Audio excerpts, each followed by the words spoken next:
Hi, everybody. I'm Mike Terry, Regional Operations Director for Discover Financial Services, and I'm so glad to be able to join you virtually for your leadership conference.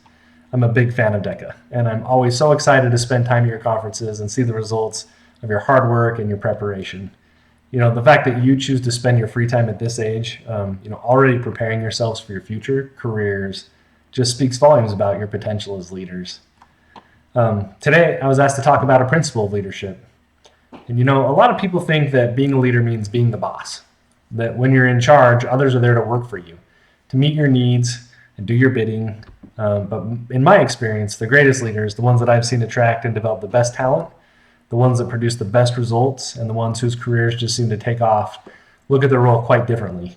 Rather than viewing their employees as being there to serve them, their role is to be there to serve his or her people. And we call this servant leadership. When we put the needs of our people first, whether that be mentoring and developing them, clearing the path for them to achieve their goals, or being unselfish in how we help them navigate their careers, the people who report to us feel respected, they feel appreciated, and they feel valued. And in turn, they are far more likely to be highly engaged in their work, be more productive, and from what I have seen, they're also far more willing to sacrifice to help their leaders to achieve their goals in return. As you consistently display the value of servant leadership in how you interact with your people, you build a reputation. And it's a reputation as a person that people want to work for. Trust me when I say that everyone wants to work for the boss who puts their needs and their development first. And as a result, you attract top talent from both inside and outside of your organization. And having talented people in the right roles is the first critical step towards success. The second is having everyone around you rooting for you to succeed. When both of these exist, it's almost impossible to fail, and servant leadership is the key to gaining both. Now, you don't have to be a CEO, you don't have to be managing a bunch of people to display this behavior. You can start right now at your current job, with your classmates in DECA, or even within your own family. There's a ton of great articles you can find on the internet that go into detail about the application of this principle. I want to share a quick story, though, about how someone else's servant leadership impacted me. I want to tell you guys a quick story about a guy named Matt. A long time ago when I first started working at Discover Card, this is probably 15 years ago, I just kind of started out on the phones part-time to try and work my way through college. And didn't really have a lot of ambition to stay there, was just kind of trying to figure out what I wanted to do in life.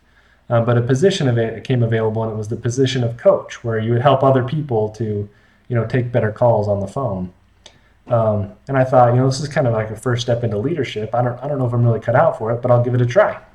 And so I pulled up the posting online, I put in my resume and waited. And the first time I posted for this position, I didn't even get a call back. I just got a decline that I wasn't ready for the position. I was pretty disappointed, but a couple of months later, another position came up, very similar position, and I posted again. This time I got an interview, and let me just tell you that even now, all these years later, when I look back on getting the feedback from this interview, I still cringe. It was terrible. I did a horrible job interviewing. I'm to this day still a little bit embarrassed by some of the answers that I gave. I just wasn't prepared at all. And it was embarrassing for me. It was really demoralizing for me. And after that, I said, I'm done. I don't want to push forward with this anymore. I'm fine just staying on the phones while I work my way through college, and then I'll figure out what I'm going to do with my career after that. And so a few months later, when another position came up, I didn't post. Well, Matt was a coach in another department, not even my coach. I didn't even work for Matt. But when the posting came up, he was walking by my desk one day and he stopped and said, "Hey, Mike, are you going to post for this position?" And I said, "No, I don't think so." And he's like, "Well, didn't you post for the last one?" And I was like, "Yeah, but I just don't think it's for me." And to his credit, I think he saw through kind of my smoke screen and knew that maybe I had an issue with my confidence that needed to be addressed. And so he stopped and he said, "I think you'd be a great coach. I think you ought to post." And I said, "Well, okay, yeah, sure I will." And he's like, no, pull up the posting right now. I want to make sure you do it because I know you're just telling me that, so I'll leave you alone. And so I did, right in front of him. I pulled it up and posted. And he said to me, "Listen, Mike, I know you weren't prepared, based on what we talked about for your last position. I'm going to make sure next time you are. And so send me an email when you get your interview, and we'll sit down and we'll get ready. And sure enough, when I got an interview, I sent an email over to Matt, and Matt came in early off his shift, not clocked in, pulled me into a training room, and he spent about an hour with me going through the questions that he thought that might be asked, giving me a chance to practice, giving my answers, giving me some pointers, critiquing my answers, and really preparing me for the interview. And when I interviewed, I nailed it, and I got the job.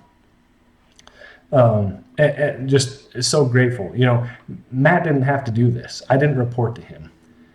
He had nothing to gain by helping me. He wasn't getting credit for my performance on the job.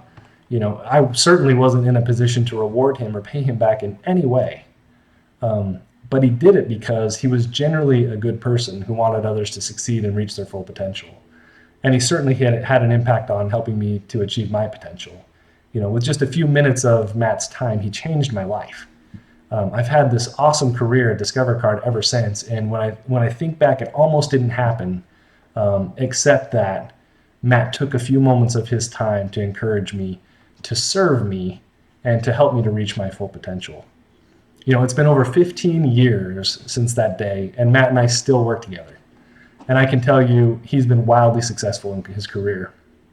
And in addition to the fact that, of course, he's very talented, I believe he's successful because there are so many people around him, myself included, who would do whatever we can to ensure that Matt succeeds.